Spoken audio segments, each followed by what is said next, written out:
Jadi dari pengalaman saya, kalau kita bicara leadership ini susah gampang gitu ya. Teorinya gampang, teorinya sih enak gitu ya. Kalau kita baca buku, ikut training, teorinya gampang Pak, tapi prakteknya pertnya susah. Ya, nah kita akan coba mempelajari dari hal yang paling basic sekali, ya, yaitu leading self. Ya, kenapa banyak leader ya yang gagal? Itu problemnya bukan karena anak buahnya bermasalah, tapi di mana? Problem dirinya belum selesai. Betul nggak? Banyak kitanya belum selesai. Ya. Nah, kenapa belum selesai? Karena macam-macam tuh. Ada yang mungkin dia tidak siap jadi leader, ada yang mungkin dia malas ngurus bawahan. Aduh, enak kerja sendiri deh. Enak ngurus sendiri, udah ngurus bawahan, ngelihat bawahan udah empat gitu ya. Aduh, ini lagi masalah dan lain sebagainya. Nah, yuk kita coba menguraikan benang kusut itu, gitu ya. Jadi kita akan belajar tentang leading self. Nah, yang menarik apa? Sebenarnya kalau kita bicara potensi diri, ya, saya belajar neuroscience 4 tahun terakhir. Neuroscience, yaitu ilmu mengenai bagaimana otak kita itu bisa menciptakan hal-hal yang luar biasa. Ya, nanti kita belajar tuh, mindset kita harus kita rubah, gitu ya. Kenapa ada orang yang kadang-kadang gini, kan teman-teman pernah ngerasa si itu kok kayaknya hidup nggak ada usaha kok bisa berhasil ya. Tapi ada orang yang berjuang habis-habisan kok gagal terus. Ada yang begitu nggak sih? Kalau kita lihat di sekeliling kita pada umumnya, rupanya ada orang yang mereka ada yang bisa mengelola otaknya dengan baik, ada yang nggak bisa. Ya, saya belajar menarik ya. Saya belajar tahun udah lama sebenarnya ya.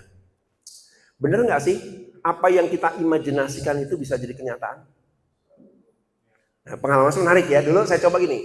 Saya ikut training kurang lebih 2007 kalau nggak salah, lama sekali ya. Waktu itu si trainer bilang begini, ya, yuk coba yuk, apapun yang kita pikirkan itu bisa menciptakan sesuatu. Jadi masing-masing peserta disuruh mikir, ya Anda terserah lah mau nyoba latihannya bagaimana.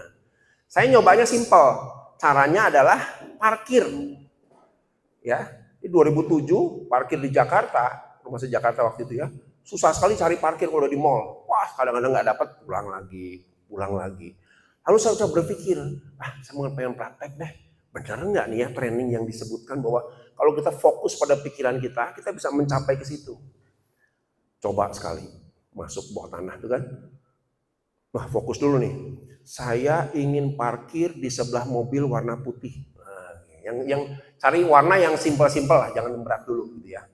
Jalan pelan. Wah, belum dapat nih. Muter lagi, jalan pelan. Mendadak ada mobil mundur. Sebelahnya warna putih. Kok bisa ya? Lalu saya penasaran, selama 6 bulan saya coba terus, bener nggak cuma kebetulan atau ini kenyataan pikiran kita? 80% saya coba hampir 6 bulan itu ya, kan nggak setiap hari ke mall ya, seminggu berapa kali dan sebagainya. Saya penasaran, bener nggak sih? Apa 80% saya bisa parkir sesuai tepat di mana saya fokus ke situ. Kalaupun pernah parkir ya, wah sangat pengen parkir mobil di warna biru, nyara ada susah dikit. Hitam putih. Begitu saya keluar mobil, melihat sebelah belakang, seberangnya, kok warna biru. Ya, nah ini luar biasa nih. Kita akan belajar teman-teman ya, belajar bagaimana kita mengakselerasi otak kita untuk kita nanti bisa kepakai juga tuh untuk jualan, untuk apapun juga itu bisa mengembangkan kemampuan otak kita. Ya, yang pertama. Lalu yang kedua, kita harus ngerti juga role kita tuh apa sih? Tugas kita tuh apa sih? Gitu kan ya. Jadi kalau kita nggak ngerti tugasnya, kita ngerasa jadi leader itu beban. Jadi leader itu jadi sesuatu yang berat, gitu kan ya. Nah kita lihat roles-nya apa aja. Lalu juga yang penting untuk bisa jadi leader adalah bagaimana kita menuntut performance. Ya kan ada kerja, ada performance. Apa beda kerja dengan performance? Apa beda? Orang kerja dengan orang performance bedanya apa? Kalau kerja itu yang penting semua orang kerja ya. Selama kita bergerak, kita bekerja. Tapi kalau bicara performance, nah ini beda nih. Kalau udah bisa performance, bicara tentang apa yang kita bisa lakukan sesuai dengan ukuran kita.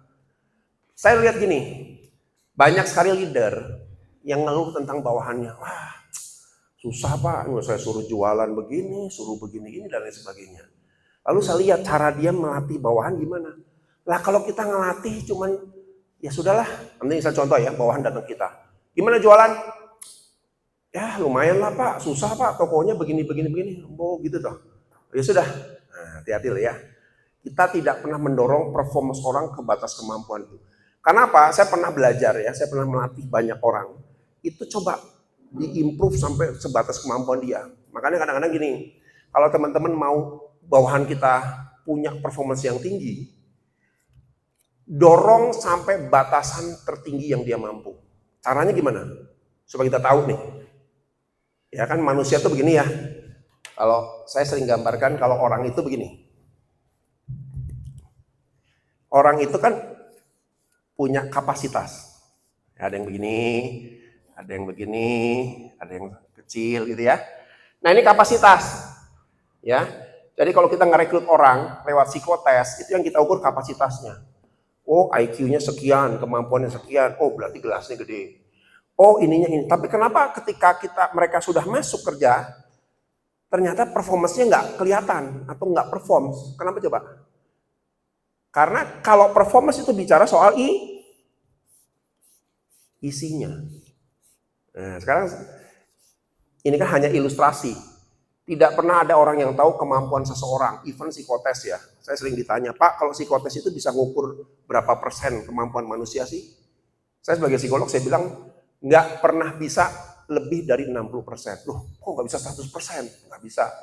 Karena manusia bukan mesin. Gitu kan ya. Nah, tapi sekarang kita hanya bisa mengilustrasikan seperti ini kira-kira. Ada yang gelas besar, gelas setengah, sedang ya, sedang dan kecil. Ya. Problemnya bukan soal gelasnya, tapi isinya. Karena ada orang juga yang kemampuannya tinggi ya. Saya lihat banyak orang di psikotes hebat, IQ-nya tinggi, perguruan tinggi, lulusan dari pendidikan lumayan, IPK-nya tinggi. Tapi waktu kerja jeblok. HRD-nya cerita sama saya, Pak, setelah kerja nih orang, gimana sih Pak di tesnya? Bagus sih kapasitasnya. Nah, problemnya bukan soal kapasitas. Problemnya isinya. Nah, pertanyaan saya, yang mengisi siapa? Yang mengisi ini gelas-gelas dari anak buah kita? Atasannya, gitu ya. Atasannya yang tugas ngisi. Banyak atasan cuma ngisi bawahan yang punya kapasitas segini, di sini cuma segini. Ya udahlah, ya sudah, ya udah. Nah, ini ya. Tapi kita nggak pernah belajar mendorong dia sampai kapasitas dia yang tertinggi. Gitu, ya. Makanya kadang-kadang banyak atasan kadang gini, kok kamu nggak keras sama bawahan? Duh kasihan Pak. Nah rasa kasihan itu bisa jadi sesuatu yang positif, tapi lebih banyak jadi sesuatu yang negatif buat bawahan kita. Ya, nah nanti kita coba belajar ya, melatih diri untuk nge-push, gitu kan ya. Saya kadang-kadang kaget ya, saya juga punya tim di kantor tuh kadang-kadang, ini orang bisa nggak ya, kemampuannya ya saya dapat ya setengah-setengah lah. Tapi saya jojolin terus kemampuan, coba multitasking, coba ini, coba itu. Sekian tahun kemudian saya kaget, kok bisa macam-macam nih orang ya. Jadi saya percaya kapasitas orang itu sebenarnya besar. Tapi kita sebagai atasan, ngisinya cuma sedikit. Jangan kaget, seumur-umur kita dapat anak buah ya cuma segitu aja kemampuannya.